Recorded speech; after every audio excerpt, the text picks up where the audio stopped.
All right, so today we read Numbers chapters 8 through 10. And in chapter 8, the Lord speaks to Moses and tells them to light 7 lamps and gives them instructions to make candlesticks of beaten gold and with flowers on it. And then to get the Levites and cleanse them and sprinkle water and purify them, have them shave all of their hair, and do their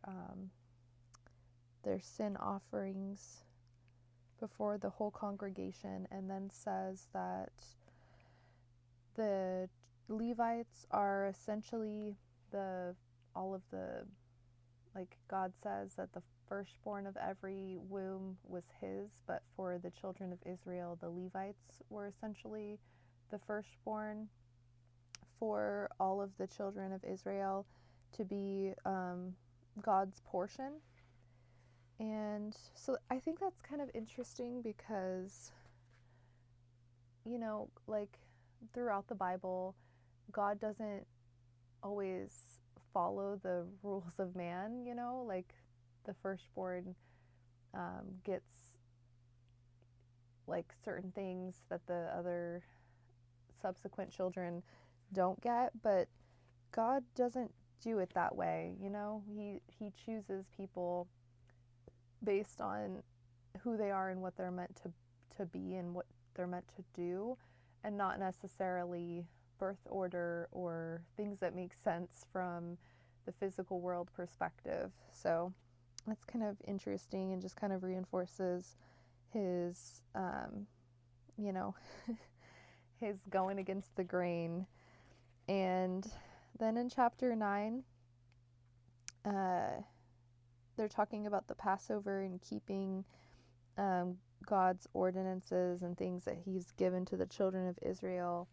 And then they have a certain scenario, so they bring it to Moses and have Moses seek the Lord and give them an answer.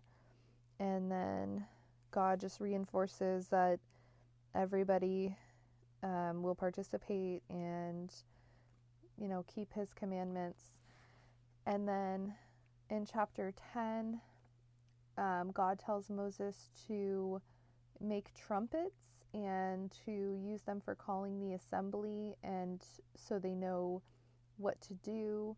And that's kind of interesting as well to me, because I don't know the context of the trumpets, so I don't know if there's already trumpets there and this is their first time just making their own trumpets. So just kind of thinking about that and trying to imagine,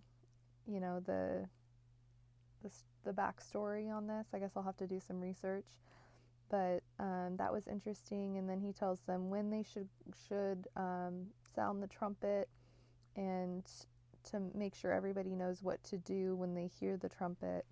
So that's pretty cool. And then it sounds like towards the end of chapter 10 that God is having them move forward. We know they've been in the wilderness for a long time, and it sounds like they're finally starting to move their camp. We know they were moving around slightly. Whenever God would go forward, they would follow, and I always think that's a really cool imagery to think about, really physically following the Lord.